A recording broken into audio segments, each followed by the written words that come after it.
Irmãos, boa noite, sejam bem-vindos à nossa reunião de oração por missões. Hoje, quarta-feira, né, dia 25, eu quero trazer para os irmãos, para a nossa igreja, para esse grupo que aqui se reúne, grupo virtual, né, um panorama do avanço da obra de Deus no continente da Ásia, com foco no caso da China e da Índia, que são os dois países mais importantes da região. A China com 1,4 bilhão de habitantes, a Índia com 1,3 bilhão de habitantes. Ainda nesse século a Índia vai passar a China como o país mais populoso do mundo. Então, somados esses dois países, tem um total de 2,7 bilhão de habitantes. Isso dá uma ideia da magnitude, da importância que esses países têm para o avanço, quão estratégicos eles são, né, para o avanço da obra cristã, a obra de missões. Vamos começar pela situação da China. A China é um país que tem experimentado as taxas mais altas de crescimento do cristianismo no mundo.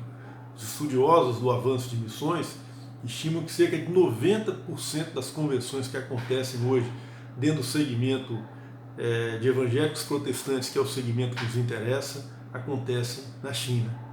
No ano de 1950, as estimativas é que a China tinha um total de 1 milhão de crentes naquele país. As estimativas oficiais hoje apontam que nós temos cerca de 58 milhões de evangélicos protestantes na China. Agora presta atenção nesse detalhe.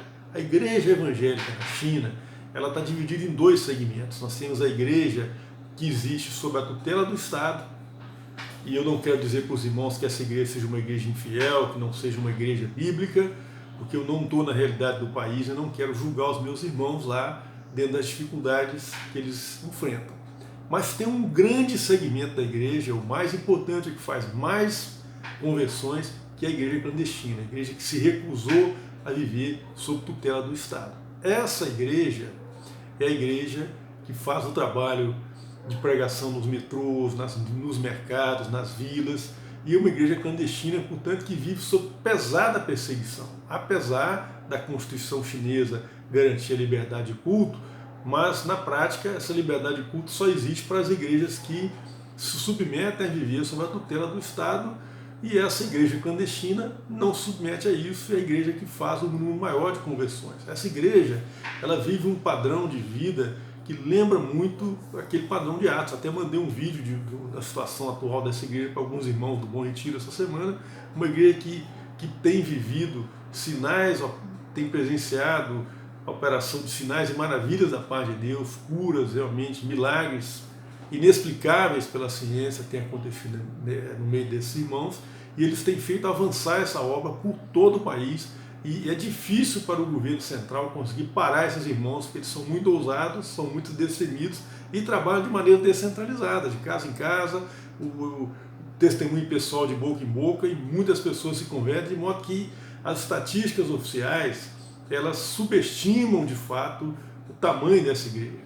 Existem alguns estudiosos da obra de missões do mundo que estimam que de fato esse número de cristãos evangélicos na China hoje pode chegar na casa dos 100 milhões. E mais 10 ou 15 anos espera-se que a China se torne o maior país evangélico do mundo em números absolutos. Percentualmente não, porque a população lá é muito grande, mas em número absoluto sim, o maior país cristão evangélico. O que nós temos que orar por esses irmãos? Para que Deus sustente essa obra, para que Deus não permita que essa igreja desanime. E temos que orar também por aquela igreja que vive sob a tutela do Estado, porque eu tenho certeza que lá também tem irmãos fiéis, tem líderes fiéis, tem pastores fiéis fazendo o seu trabalho.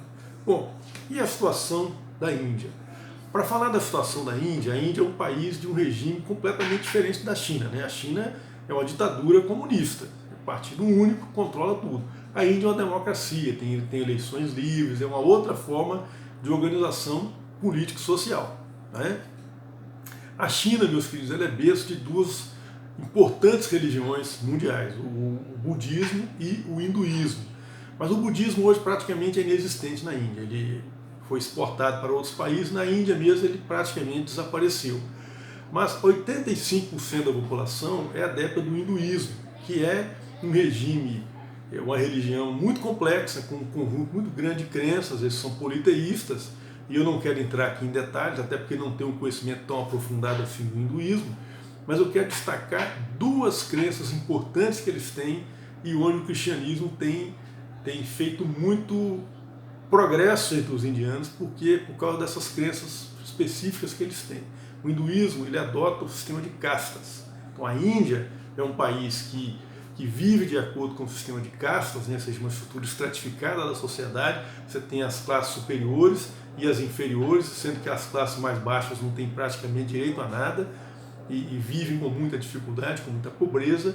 Por causa desse sistema de castas, a Índia é um país que tem muitas desigualdades. Você tem segmentos altamente desenvolvidos, com padrões de desenvolvimento humano muito altos. Os indianos são muito bons em matemática, em ciências como a física, né? Então eles produzem cientistas muito renomados e têm realmente institutos altamente desenvolvidos na Índia, mas convivendo lado a lado com pobreza de nível africano, naqueles países mais pobres da África, por causa desse regime de castas, desse sistema de castas. Outra crença importante que o hinduísmo tem é a questão do karma e da reencarnação. Então, por isso, eles não se preocupam com quem está sofrendo. A pessoa está sofrendo infortúnio, uma doença grave, uma doença incurável, ou aconteceu um acidente qualquer, um infortúnio, um intempérie no país, o cara perdeu tudo, ficou desabrigado, eles acham que o cara está cumprindo o karma dele, ninguém tem que se meter nisso, depois ele vai reencarnar e vai ser recompensado por isso. Bom, o cristianismo tem penetrado forte na sociedade indiana, exatamente porque ele ataca esses dois princípios. Ataca sim, né, a maneira de dizer, não é uma coisa violenta, coerciva, mas confronta isso ao pregar que o ser humano é criado à imagem e semelhança de Deus, que todos são igualmente dignos diante de Deus e que Deus ama a todos, ama a ponto de mandar o seu próprio filho para morrer por nós. Isso para as classes menos favorecidas, né, as classes mais baixas, é uma mensagem que tem um apelo muito forte. Então, uma igreja que consegue muitas conversões na Índia, né? E também o cristianismo tem uma imagem boa junto aos indianos de modo geral, porque apesar de ele ter um passado que remete ao colonialismo inglês, ao imperialismo inglês, mas também o cristianismo tem a imagem desde o início, desde que os primeiros missionários chegaram lá, de quê? De construção de escolas, de construção de hospitais, né, de orfanatos, que atendeu em sua grande maioria a essas classes mais desprestigiadas, aquelas mais pobres, aquelas com menos acesso ao desenvolvimento, ao progresso, à riqueza que o Estado gera. Portanto, o cristianismo tem uma visão positiva da sociedade indiana, sobretudo porque fez isso pacificamente, sem confrontação violenta, sem conversão forçada. Porém, hoje, a situação da igreja cristã na Índia, ela desperta a atenção, porque em 2014 ascendeu ao governo o primeiro-ministro Narendra Modi, inclusive ele apareceu na televisão aqui no Brasil recentemente, por uma visita que o nosso presidente fez lá, né? E esse camarada é ultranacionalista. Então, ele está procurando resgatar e valorizar a cultura, os valores indianos. E como o cristianismo ataca frontalmente essa questão das castas, porque isso é completamente contrário àquilo que nós cremos, então o governo tem criado uma série de leis que restringe a pregação do evangelho, que restringe a conversão, dificulta a entrada da pessoa que se converte do hinduísmo para o cristianismo.